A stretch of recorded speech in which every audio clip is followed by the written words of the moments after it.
Bom, gente, o tema da minha mensagem é uma verdade para não ser dita. Isso mesmo. Uma verdade para não ser dita.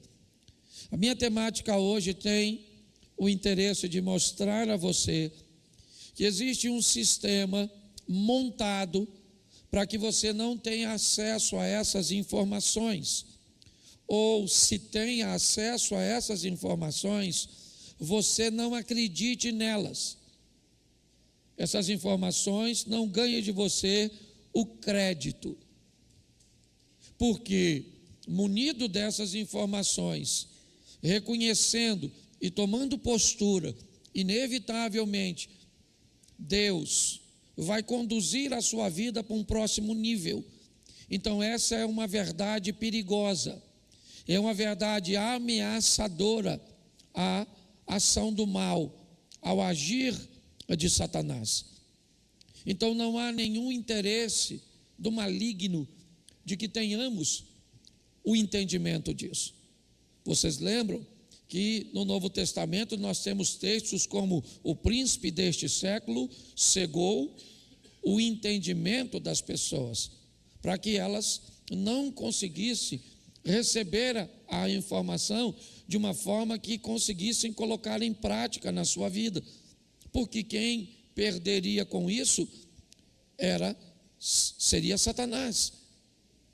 Então, essas informações que eu vou te dar, talvez ela vai entrar em choque um pouquinho com o seu modelo mental, mas isso é necessário que aconteça para ver se quebra, rompe, essas limitações. Então, eu vou pregar rapidinho, vou te dar alguns versículos bíblicos e nós vamos começar por Efésios, capítulo de número 4, a partir do verso 13.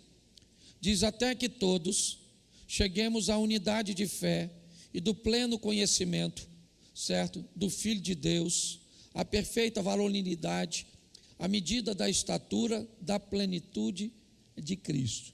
Então todos nós cheguemos a uma unidade de fé e do pleno conhecimento do Filho de Deus, de Cristo, certo? E nos tornemos perfeitos, a perfeita varonilidade, certo? À medida da estatura da plenitude de Cristo. Feche os seus olhos. Senhor nosso Deus e Pai, em nome de Jesus, eis aqui a tua palavra, continua falando conosco, usa-me como um canal de bênção nesta hora, em nome de Jesus. Você pode dizer amém?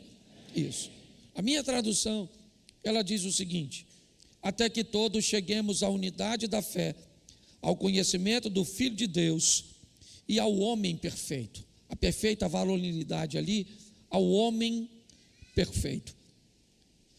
Quando nos deparamos com a palavra perfeição, ela pode ter um soar bem intrigante na nossa mente, porque uma das coisas cujas quais costumamos nos esconder mediante as nossas falhas é exatamente a imperfeição.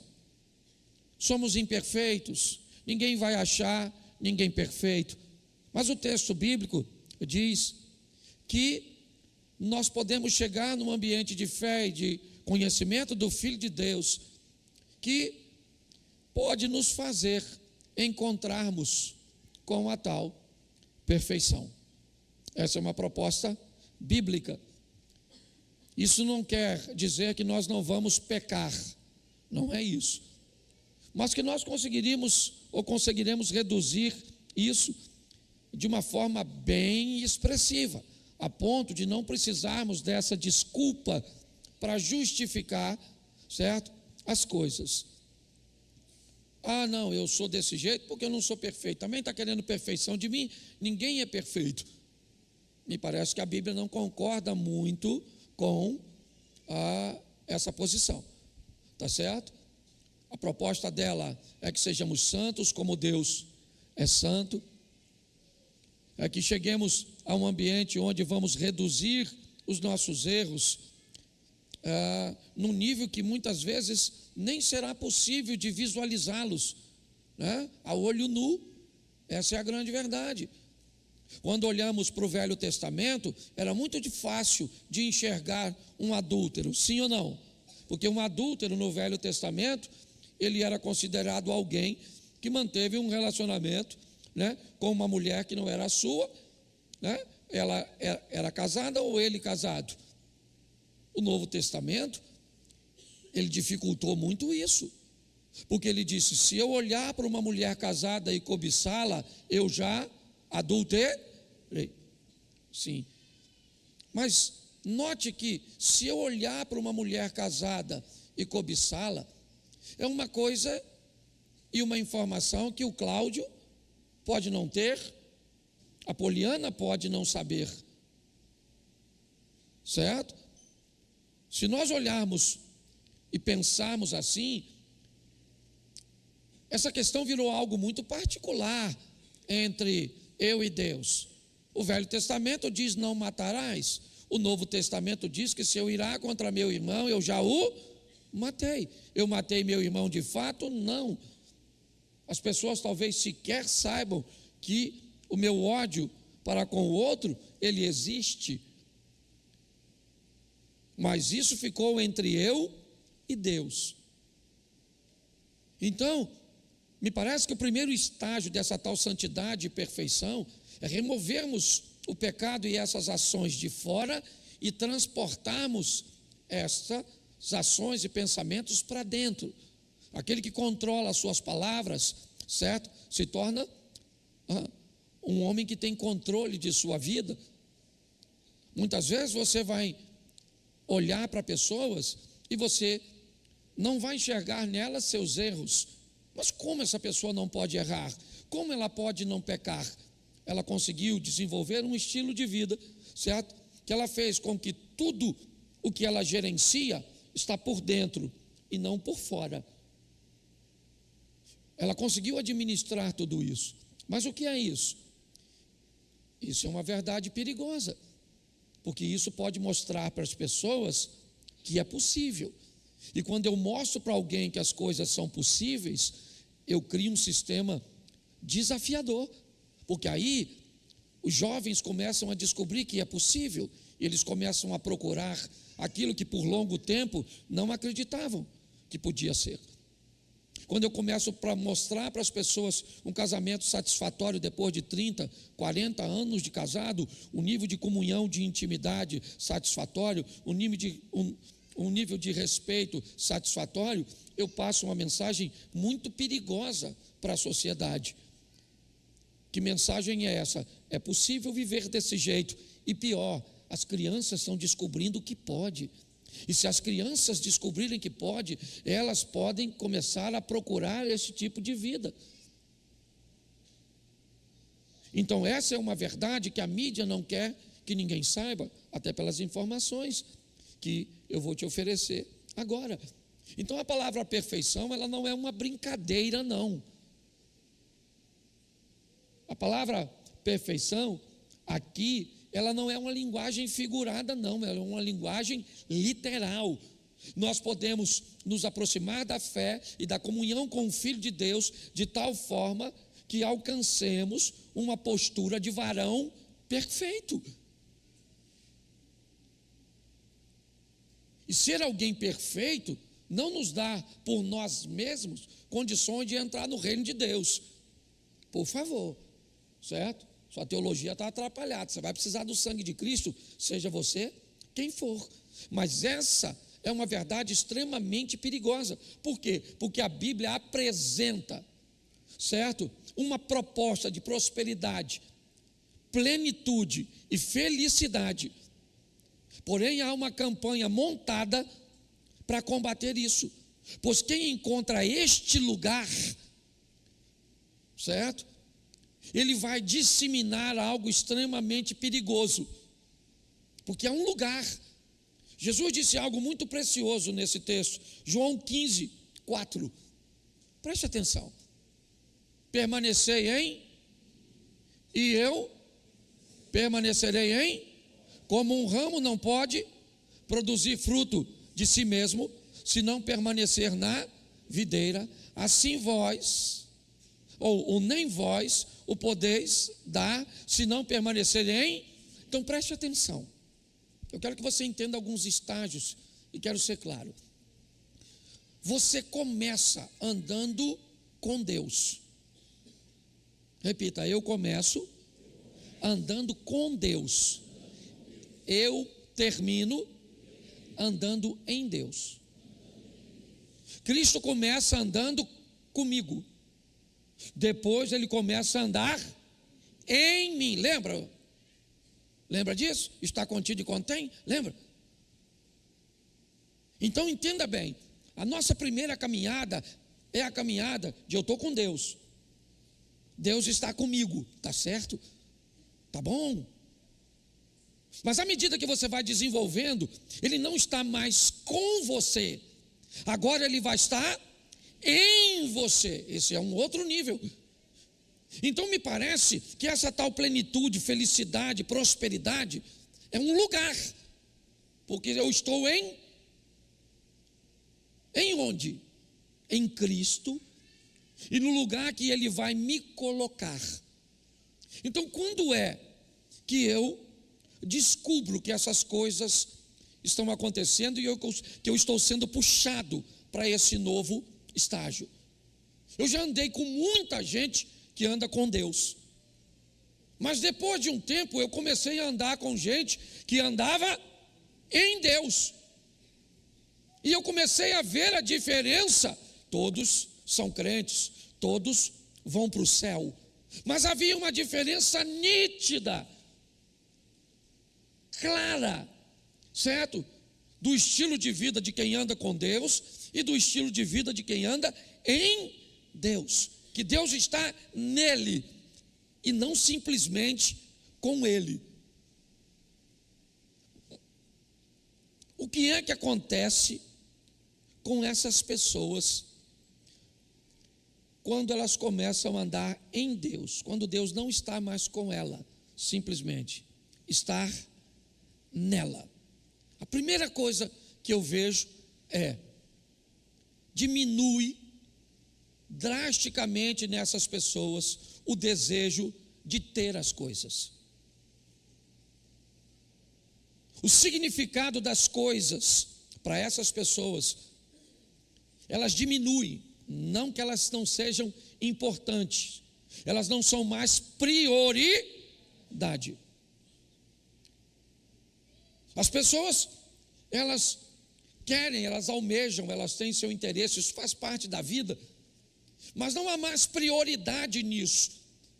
As coisas começam a perder o valor para você, porque em Cristo você começa a descobrir o verdadeiro sentido da vida, e que por mais que você tenha, você vai sair deste mundo da maneira que chegou, sozinho e sem nada. Essa é a grande verdade. Você chega só e sem nada, e sai só e sem nada, e às vezes deixando tudo o que construiu para os vivos brigarem entre si. Essa é a grande verdade. Então, quando as pessoas estão com Cristo, elas vêm para a igreja, elas querem carro, elas querem casa, elas querem isso, elas querem aquilo, elas querem aquilo outro. É um querer que é um negócio fantástico. Mas quando elas estão em Cristo, elas continuam almejando e querendo, sim ou não? Mas a intensidade diminui. E a Bíblia nos mostra isso de uma forma muito simples. Lucas 12:15. Dá uma lida nesse texto, certo? Olha como é que ele nos mostra, certo? Então lhes recomendou: tem de cuidado e guardai-vos de toda e qualquer avareza, porque a vida de um homem não consiste na abundância de bens que ele possui. Olhe bem, a Bíblia em momento nenhum faz apologia à pobreza e à miséria. Aliás, eu acho que a Bíblia não é um livro para pobre. Mas pastor, que história é essa? Está lá escrito: os pobres sempre terei convosco.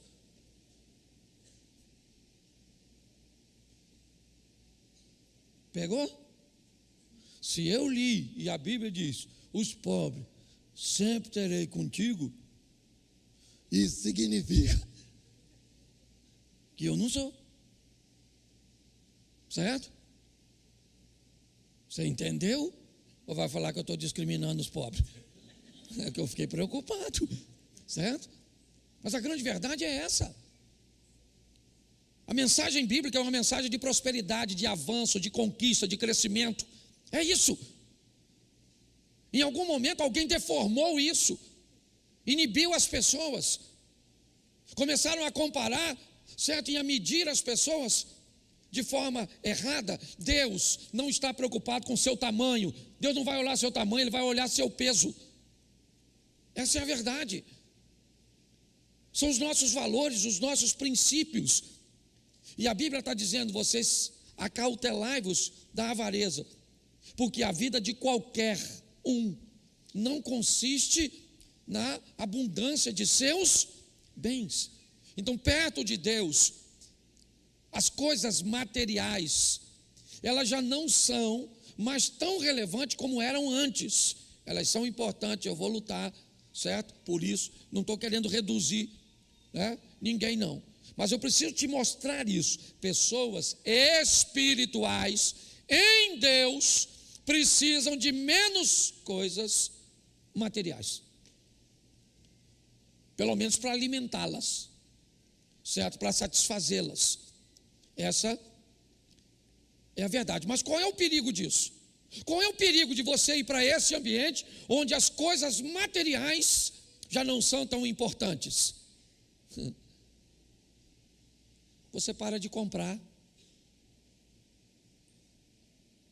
O novo para você é novo até que fique velho de verdade. Quem diz o que você precisa é a sua necessidade e não o Polishop. Certo? Quem diz o que você precisa de verdade são as suas necessidades e as necessidades de sua família. Mas, gente, seja franco. Olha só.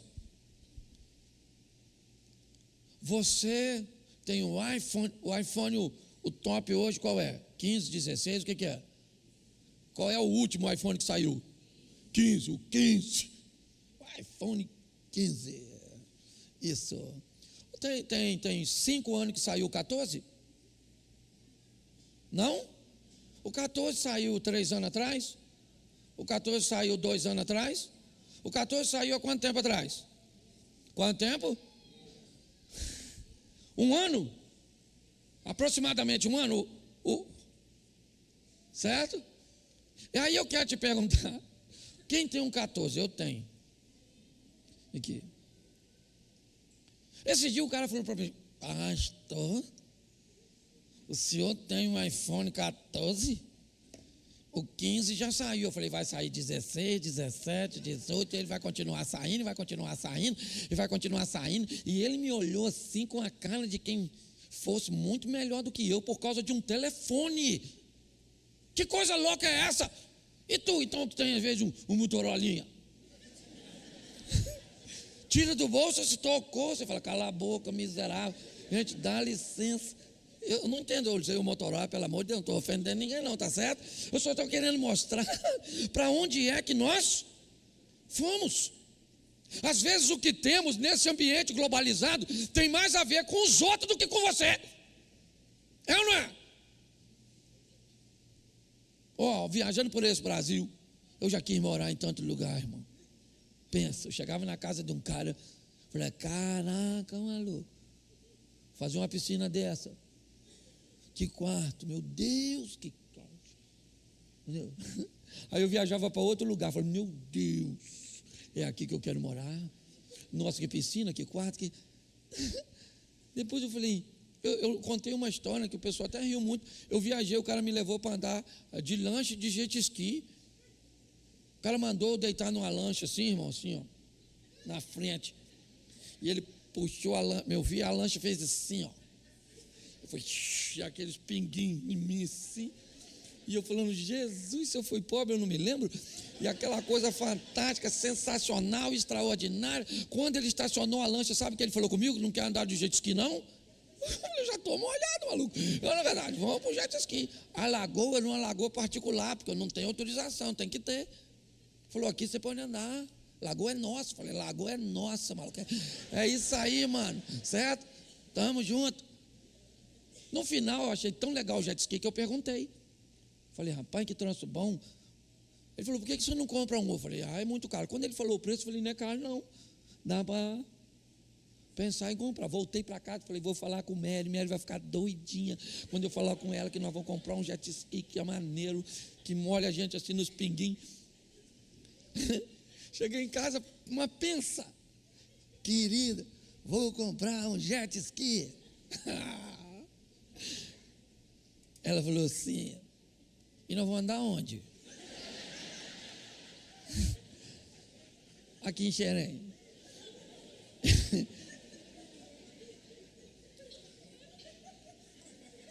Aí eu não precisa nem do jet ski para levar um banho, não. Ela mesmo deu, entendeu, velho? E aí você começa a descobrir que tem muita coisa que não tem nada a ver conosco. Na nossa casa, no nosso... Está assim de coisas. Por quê? Porque a proposta do sistema é: não seja feliz com aquilo que você tem. Porque se você for, o sistema quebrou. Então, porque é difícil, certo? Então, a forma de estarmos plenos, de encontrarmos esse lugar de felicidade, de plenitude e de prosperidade, é trazer Cristo de fora para dentro. Ele vai parar de andar comigo e ele vai começar a andar fala assim, andar em mim. Isso, pronto. Aí eu sou feliz. Diminuo as compras, certo? O que os outros têm ou não têm já não irrita mais nós. Irrita você? Irrita não, né? Esse dia falou que um cara aqui na Mantiqueira passou numa McLaren. Alguém viu isso? Uma McLaren branca, um ronco. O cara dá uma acelerada daquela atrás do seu Gol, bolinha.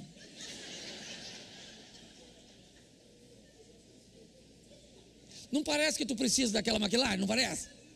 Não parece que ele é melhor que tu naquela McLaren? Não estou desfazendo a McLaren não, rapaz. Certo? Eu só estou dizendo que às vezes nós não tem nem... Pensa, eu ir lá para o sítio numa McLaren. Off-road. Entende? Agora, nós só vamos nos satisfazer de verdade. Não interessa a quantidade de dinheiro que você tem. O dia que o Deus Todo-Poderoso morar dentro de você, dentro de nós. Posso ouvir um amém? Isso. Segunda coisa, certo? Que quando Deus vai para dentro, muda, certo? Você perde a postura do imediatismo. Tudo tem que ser na hora, certo? Ansiedade e estresse são companheiros de viagem. Tudo tem que ser, na hora. Eu não sei quem inventou essa porcaria de você mandar mensagem, agora você não vê que fica azul. Você quer pior? Já tem gente que tem isso aqui, mas não pode ver se está online. Aí você manda. Dá vontade de entrar aqui e falar, Senhor, me transporta igual Elias, para eu ir lá do outro lado esganar. Porque está o tempo inteiro com o troço na mão, a gente sabe que não larga. Sim ou não? Mas não responde. Mulher então é danada para fazer isso. E se nós não atende ela, cadê você? Você estava onde? Mão na cabeça, abre as pernas. Toma, miserável.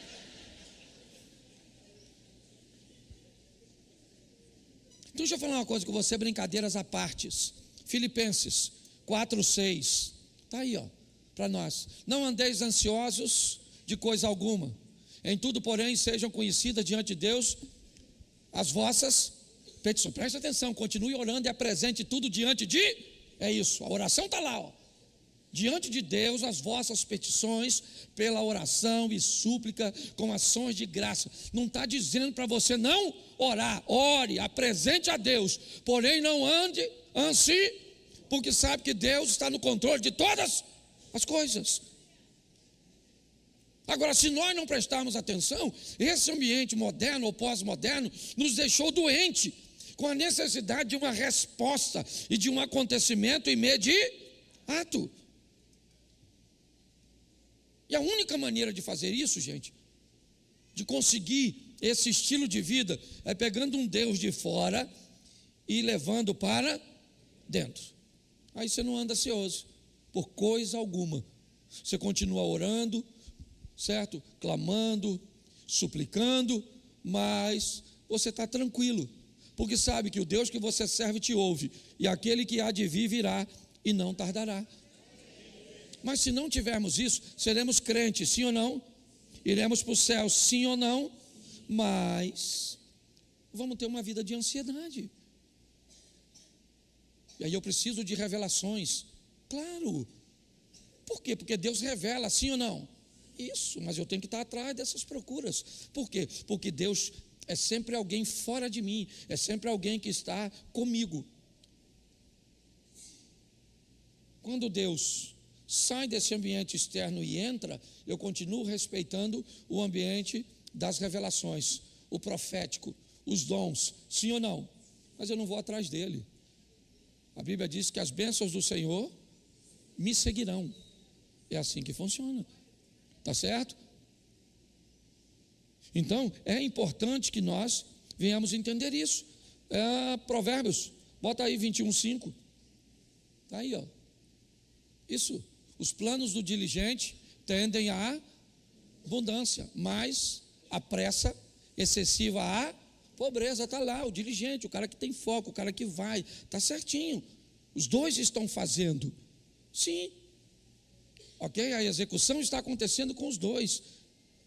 Está certo? Mas ele separa o segundo grupo, a pressa excessiva. Ok? A insegurança, a sensação de que eu preciso fazer algo porque Deus está demorando demais. Foi assim que nasceu Ismael. O que você vê hoje, certo? Entre Hezbollah, entre Egito, entre palestino, certo? Entre o Iraque e o Irã e a briga contra Israel. Quem é Israel? Isaac. Quem são os muçulmanos?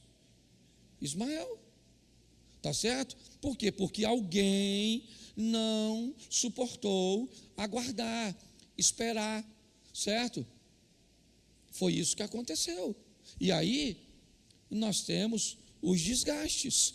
Então, o segundo, a primeira coisa, de quem Deus está nele, ele perde ou diminui, diminui o desejo de obter as coisas. Segundo, a postura de imediatismo, ela desaparece. Terceiro, coloca aí Lucas 15, verso 17. Lucas 15, 17. Então, caindo em si, disse: quantos trabalhadores de meu pai têm pão com fartura e eu aqui morro de fome. Terceira coisa que acontece com pessoas que Deus entra, ela começa a valorizar mais pessoas do que coisas. O jovem rico, antes de sair de casa, o que ele valoriza? Os bens. Pai, me dá parte dos meus bens. Está certo? Ele está numa fase da vida dele. Ele tem pai, sim ou não? Sim ou não? O pai está com ele, sim ou não? Isso. Mas agora que ele está lá fora e perdeu tudo, agora nesse ambiente de perda, o que ele fez? Ele lembrou do pai. Eu vou voltar para o meu pai. Ele disse: pai, eu não quero mais seus bens. Está certo? Eu só quero ser chamado de seu filho. O que ele aprendeu nessa viagem? Ele aprendeu, certo, que as pessoas, elas são mais importantes do que as coisas. Ali ele não perde só dinheiro, não. Ali ele perde a altivez, certo? Ele ganha a humildade. Ele entende o que é generosidade, o que é respeito, o que é educação. A vida está ensinando você: pare de se vitimizar, aprenda o mais rápido possível, porque Deus quer nos levar para um outro tipo de relacionamento, onde nós temos coisas, sim, temos coisas, sim, aprendemos a ter um equilíbrio para alcançá-las, sim, não precisamos puxar o tapete, não precisamos acelerar o processo, não estamos aí para o imediatismo, e aprendemos a valorizar pessoas, e não simplesmente coisas. O quarto ponto, coloca para mim Neemias, capítulo 4, verso de número 13. Olha aí, Neemias 4, 13. Isso.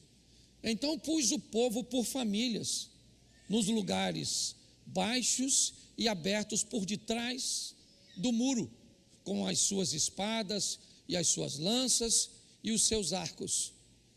Verso de número, deixa eu ver se eu peguei é isso aí. Inspecionei, pus-me e disse aos nobres, aos magistrados e ao resto do povo: não temais, lembrai-vos do Senhor, grande e temível, pelejai pelos vossos irmãos, vossos filhos, vossas filhas, vossa mulher e vossa casa. Preste atenção. Quando Deus ocupa você, Ele agora está em você, você descobre que a sua família é o seu maior patrimônio. Deixa eu falar uma coisa para você. Se eu fizer alguma coisa de errado aqui, de forma administrativa, se eu der uma palavra grosseira, se alguém disser aqui que eu me comportei de forma indecente, com uma das irmãs, criando um ambiente de assédio, você sabe o que vai acontecer com a maioria de vocês? Vocês vão descobrir que eu não sou sério, ou que eu tive um deslize, uma queda, e o que vocês vão fazer? Sejam francos, vocês vão embora. Ninguém quer a família, sua família, num ambiente desse. Só que sabe o que vai sobrar para mim? A minha família. O que fica no final de tudo isso? Hoje eu viajo o Brasil, tem fila de pessoas para tirar foto comigo, certo? Hoje pessoas me dão coisas, me oferecem coisas, abrem portas. E não tem a ver com grana, não. Não tem a ver com grana, não.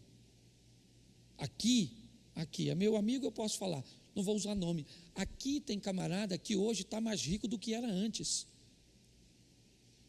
E é muito rico, não é pouco não, é muito rico. Você está entendendo? Muito rico. Mas hoje não tem mais a visibilidade e não serve mais, certo? Por propósito de grande parte das pessoas, certo? As pessoas já não tratam como antes. A verdade é essa. Porque a maioria das pessoas não gostam de nós, só gosta do que temos ou fazemos. Basta aparecer alguém mais importante que elas vão embora. E se você gosta ou não, é assim que a vida funciona. Então pegue na mão da sua esposa, dos seus filhos, do seu marido, dos seus pais, dos seus irmãos e valorize, porque é o que sobra. Mas você só descobre isso quando Deus está dentro. Se Ele não entrar, nós ficamos com essa visão doentia, certo? De que deixamos tudo na rua. Não, eu vou para o trabalho, eu vou trabalhar, isso aí. E aí o que eu deixo? Eu deixo tudo de mim no trabalho. Sabe o que fica no trabalho? Toda a minha educação. Sabe o que fica no trabalho? Todo o meu respeito, sabe? Todo o meu vigor, tudo. Eu deixo tudo no trabalho, porque o trabalho é tudo. E o que eu levo para casa? Só o refil. Se um falou alguma coisa, minha irritabilidade vai nas alturas. Em casa, não sobra nenhuma educação, nenhum vigor, não pode ajudar em nada, não pode fazer em nada, porque o cansaço, porque a tolerância, porque isso, tudo ficou na rua, porque as pessoas mais importantes são aquelas que vão nos abandonar. Faz sentido isso? Só que o que eu estou falando está indo na contramão. Porque está todo mundo preparando você, venda a sua melhor imagem para a internet, mostre para todo mundo. Acredita nesses sites de relacionamento? Olha lá, o cara bota a foto de Brad Pitt. Você vai lá e encontra Pedro de Lara. Você consegue entender? Porque hoje as pessoas têm que mostrar. Essa é a verdade. Sua família é seu maior patrimônio. Hoje eu vou bagunçar esse negócio aqui de certa forma, tá bom? Está aqui, ó. Não é, irmão? Só você sabe a dor. O que você daria nesse mundo para ter sua filha de volta? Tudo.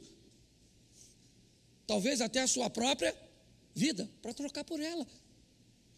Mas a gente só descobre nesses momentos. Então, antes que chegue o seu, você está entendendo? Porque não vai para a beirada da sua vovozinha, de sua mamãe chorar. Ela não escuta mais não. Então vai lá enquanto está vivo. Mamãe, vem cá, mamãe, como é que está a senhora? Dá um abraço aqui. Nossa, está pesando mosca, vai lutar. Certo? Vai lá dar um beijo. Ah, esse aqui vai lá, ó. Todo dia beijar a mãe, não é verdade? E o pai? Às vezes nem lembra mais dele, já está com a cabeça meio confusa. Troca o nome dos irmãos. Não é? Porque é assim. Eu chegava na casa do meu pai, ele chamava Adelso, Adalberto, Gilberto, e eu estava já tá indo. Cláudio, eu falei, sou eu, agora sou eu. Parecia chamada na escola. Entendeu? Mas quando morre, você não tem dor não, só a dor da partida. Mas foi tão legal tudo que viveu. Essa é a grande verdade. Então sua família é o seu maior, fala assim, minha família é o meu maior patrimônio. Então está lá o texto que botaram ali, está ali, o Neemias não era otário, sabe o que ele fez? Pegou os caras e botou lá, para proteger sua própria, porque quem protege sua própria casa, entrega a sua própria vida, é assim que funciona. Então para com esse negócio, não é igreja, por favor, eu sou invocado com esse negócio de gente que acha que igreja é refúgio, bunker, para você fugir da guerra de casa. Em casa é tão ruim que eu trabalho no ministério infantil, trabalho no ministério, isso, dou aula não sei onde, e visito os outros, e faço isso, e prego nos cultos. Isso. Aí você fala, nossa, que pessoa dedicada. Não, está fugindo do marido, fugindo dos filhos, daquele ambiente de escassez. Isso aqui não é cidade de refúgio, não. Pastor, mas lá é ruim, então melhora. Esse dia a mulher falou para mim, minha casa é um inferno. Eu falei, então vai, Satanás. Ficou chateada comigo. Como é que alguém vai falar que a sua casa é um inferno, rapaz? Quem é que mora no inferno? Sangue de Jesus. Hoje eu tomei meu remédio, não. Vamos lá. Vamos lá. 5. Já estou terminando já. Mas ainda falta 15 minutos. 5. Certo? Aquele que Deus está nele procura diminuir o sofrimento do próximo. A manifestação do amor ao próximo é nítida quando Deus está nele. Sim ou não? Isso. Aquele que Deus está nele, ele sabe que o irmão não é maior do que ele. Escute isso aqui, viu? A Bíblia diz, amai o próximo como? Então o primeiro mandamento qual é? Eu costumo dizer que na verdade para mim tem 11 mandamentos. Tá certo? O primeiro qual é? Amai a Deus. E o segundo, amai ao como? Então presta atenção.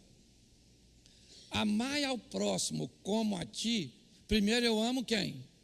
Eu.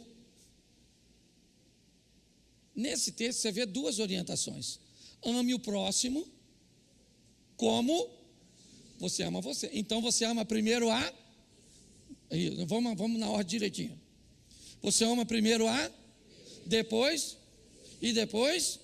Isso aí. Então quem anda com Deus, ele... O Cid me fez uma solicitação, falou, pastor, dá um aviso para a igreja, porque está chegando agora o início do mês, nós distribuímos alimento para as pessoas, então avisa para quem tem, para que no próximo domingo tragam, certo, 1 quilo de alimento, ok? Para que nós possamos distribuir. O que é isso? Isso é preocupação com o próximo, sim ou não? Isso, e o pastor que esqueceu de fazer o anúncio na hora certa, então usei. Tá certo? Fiz as duas coisas num ambiente só. Tá aí a turma que caminha comigo, estamos juntos nesse negócio. É isso aí. Você consegue entender? Então, aquele que Deus está nele, vamos lá, coloca Neemias. Isso, 2:2. Neemias 2:2. Isso, olha lá. O rei disse o quê?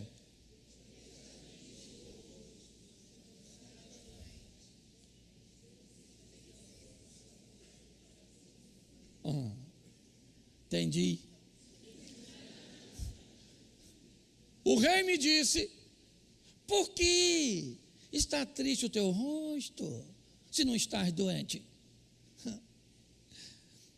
Tem de ser tristeza do coração. Então eu temi. Presta atenção, esse cara está numa situação bem interessante. Ele é um copeiro do rei. Para a época, essa posição não é simplesmente um garçom, certo? É uma posição de muito destaque e de muita confiança. Primeiro porque grande parte da morte dos monarcas nessa época passava pela cozinha. Era o envenenamento. Tá certo? E alguns também defendem a tese de que esse cargo dava direito ao indivíduo de ser um influenciador, um conselheiro. Então, para você entender bem, o cara que está vivendo isso aqui, ele está com o boi dele na sombra, certo? Aqui é um momento extraordinário. E Neemias está vivendo, parte do governo persa num ambiente fantástico, de proteção, de prosperidade, de tudo. Ele se vestia bem, ele comia bem, ele morava bem, está tudo certo com ele. Mas ele vai se apresentar ao rei com um semblante triste. O rei desconfia, porque não é possível que o cara que tem tudo que tem esteja. Então o que é que o rei pensou? Tem alguma coisa nessa comida, tem angu ou tem caroço embaixo desse angu.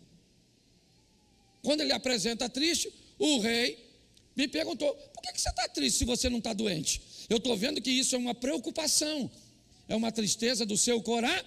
E aí ele vai dizer: eu estou assim porque o meu povo está assolado, eu estou assim porque a minha cidade está em escombros. Neemias está vivendo um momento bom. A situação daquele que Deus está nele, por melhor que esteja, há sempre nele a preocupação se alguém não tem falta daquilo que ele tem em abundância. Essa é a grande verdade. Nós começamos a descobrir que o bem-estar do outro nos faz tão bem que nós vamos procurar com todas as nossas forças diminuir, amenizar o sofrimento do nosso próximo, do nosso irmão. É isso que Neemias está, ele está muito bem, mas seus irmãos não estão bem. Então ele vai até o rei e disse: eu preciso fazer alguma coisa, eu estou bem, mas tem gente que não está. E pasme vocês, a maioria das pessoas que me procuram, não me procuram para pedir bens materiais, elas me procuram para serem ouvidas, para receberem uma oração, coisa que qualquer um de nós poderíamos oferecer, mas às vezes achamos que não somos capazes. Sexto, Provérbios 14:4. Provérbios 14:4. Não havendo bois, o celeiro, o curral, fica limpo, mas pela força do boi há abundância de colheitas. Presta atenção, quando Deus está em você, você acredita na força, do trabalho e no poder do trabalho. Você sabe, uma das coisas que Deus vai mostrar a você é o quanto o trabalho é importante, é o quanto o trabalho é poderoso. Não há nenhum sentido em um crente, em aquele que Deus está nele, que ele seja preguiçoso, que ele não goste de trabalhar. Se essa pessoa é preguiçosa, não gosta de trabalhar, não acredita na força e no poder do trabalho, Deus está com ela, mas não nela. Ele está com ela para levá-la para o céu, mas não está nela para fazê-la prosperar. Sabe o que Deus? Olha bem, dá uma olhada no que está escrito. Ah, não tem boi? Então não precisa limpar o curral. Só que ele está dizendo, se não tem boi, não tem sujeira. Mas se não tem boi, não tem a força para que você receba a colheita. Pare de querer fazer um omelete sem quebrar os ovos. Não tem como. Quando Deus está em você, você sabe o poder do trabalho, né? A força que o trabalho tem. É um texto que nos faz refletir, ó. Ah, não quer trabalhar não? Está reclamando da sujeira? Então tá bom, o celeiro vai ficar limpo. Você não precisa, certo? Mas também, o que você faria com o boi, certo? Numa colheita, num arado, tenta fazer por você mesmo com a enxadinha e você vai ver. Então pare e pense nisso. E o sétimo, para terminar, repita comigo: a fé se torna um fundamento de suas ações. Quando Deus está em você, tudo que você faz é pela fé. Todas as suas ações, certo? Nós descobrimos, certo, que obras sem fé são apenas resultados para este mundo. Tem gente que faz muita coisa sem fé, sim ou não? Por causa da força do trabalho. Sim ou não? Sim. A fé sem obras é uma grande farsa, já diz Tiago, certo? Como eu tenho fé e não tenho obras, mas a fé e obras, ou as obras com fé, elas nos trazem resultado nessa terra e no céu. Então, só para eu terminar e recapitular, pegue Deus de fora, coloque dentro. Como é que eu sei que Ele está dentro? As coisas materiais diminuem, certo? Seus valores. A postura do imediatismo vai e eu me sinto mais seguro. Eu começo a valorizar mais pessoas do que coisas. A minha família se torna o meu maior patrimônio, certo? Eu vou procurar diminuir o sofrimento do próximo. Eu acredito na força do trabalho, certo? E no poder do trabalho. E a fé se torna, né, o centro, o fundamento de todas as minhas ações. Pense onde você está e para onde você está indo. Não se conforme com Deus que só anda contigo, mas não consegue entrar em você. E não consegue estar em você. Vamos para esse novo estágio. Raquel era uma mulher sonhadora. Ela queria. Apesar de ver sempre as coisas acontecendo nas tendas alheias, primeiro na sua rival, sua própria irmã, e agora nas servas, que mesmo sendo escravas, tinham virtudes que ela não tinha. Mas ela continuou com o sonho, buscando levar sempre seu marido para a cama, não mais simplesmente para lhe oferecer prazer, mas para dar para ela algo que desse a ela dignidade, porque era seu sonho. Você acha que muitas vezes ela tinha prazer, que no momento em que aquele homem estava possuindo ela, o que ela estava pensando era o quê? Tomara que eu fique grávida. Não estava preocupado com prazer. Porque quando você quer realizar sonhos, nem sempre dá para fazer as coisas com prazer. Às vezes seus sonhos vão exigir de você muito mais do que prazer. Às vezes você vai ter que abrir mão de descanso, vai ter que abrir mão de muitas coisas para alcançar o que você deseja. Mas quando esse menino nasce, provavelmente uma coisa essa mulher vai fazer: dizer para ele que ele é a realização de um sonho. E talvez por isso ele seja um sonhador. Por isso ele seja o único que sonha. Porque ele é filho de uma sonhadora. Porque ele escuta histórias de sonhadores. Porque ele anda perto de alguém que diz para ele: o impossível pode se tornar, porque Deus fez na minha vida. Ele é resultado de um sonho. Mas tudo bem. Quando ele tem 17 anos, ele começa a sonhar. E não apenas um sonho no sentido figurado, mas literal. Ele começa a sonhar que seus irmãos vão se curvar diante dele. Isso não vai acontecer. Não vai. Ele é o filho mais moço.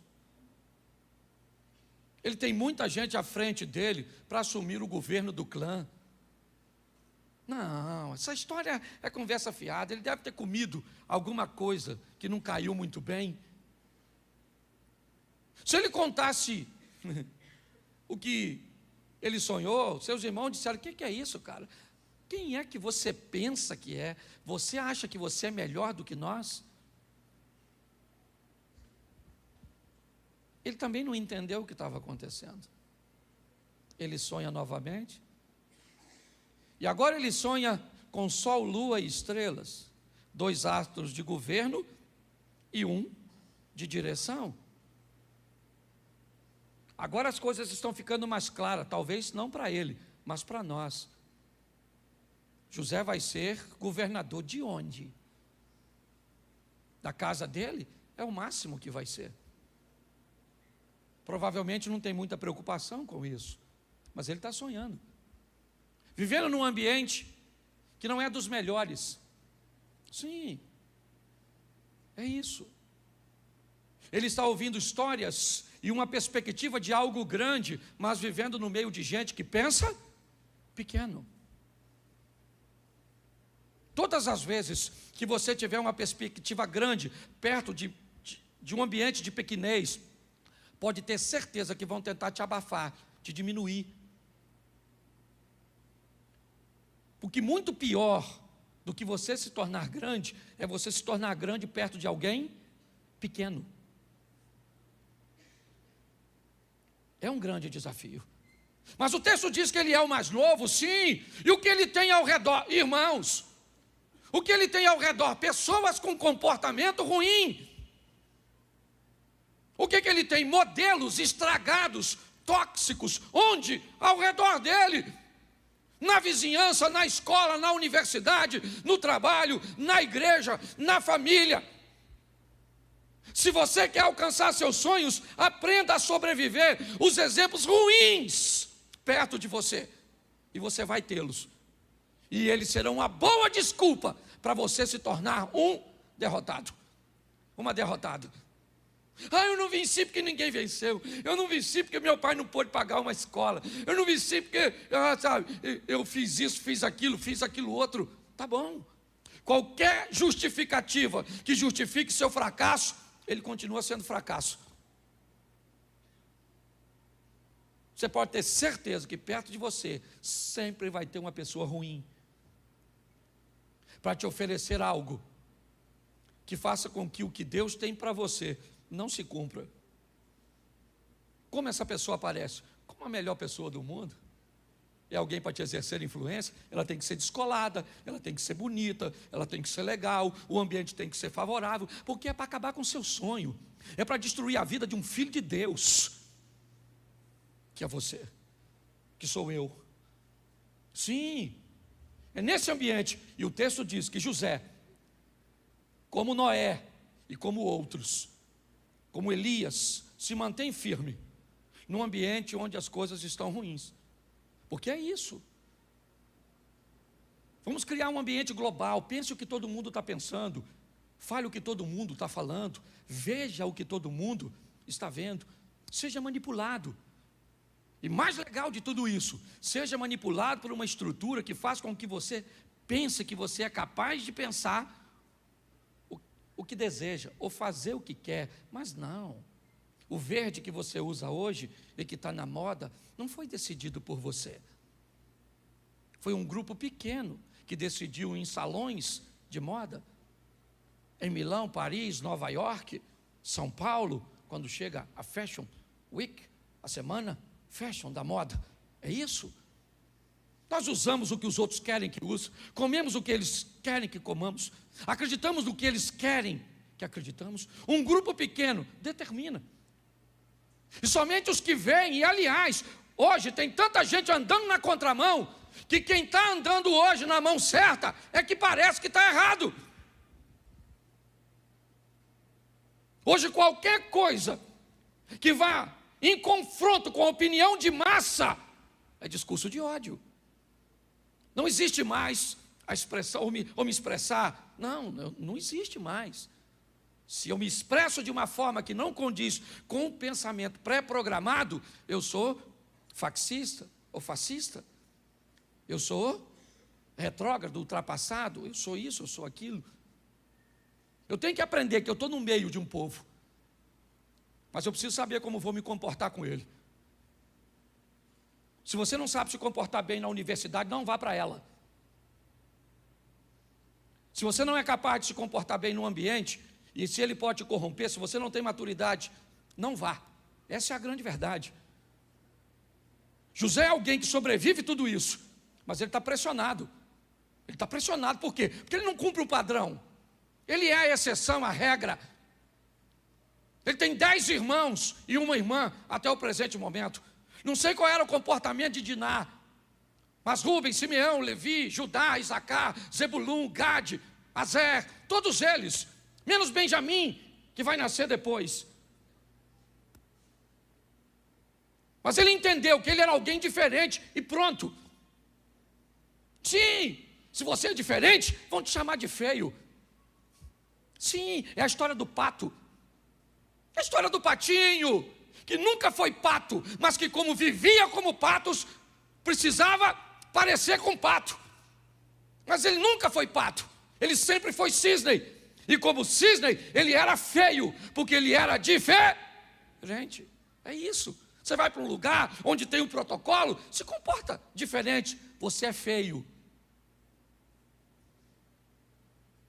Você é isso, você é aquilo, é esse. O ambiente é o mesmo, gente. Porque a Bíblia, ela se atualiza, sabe?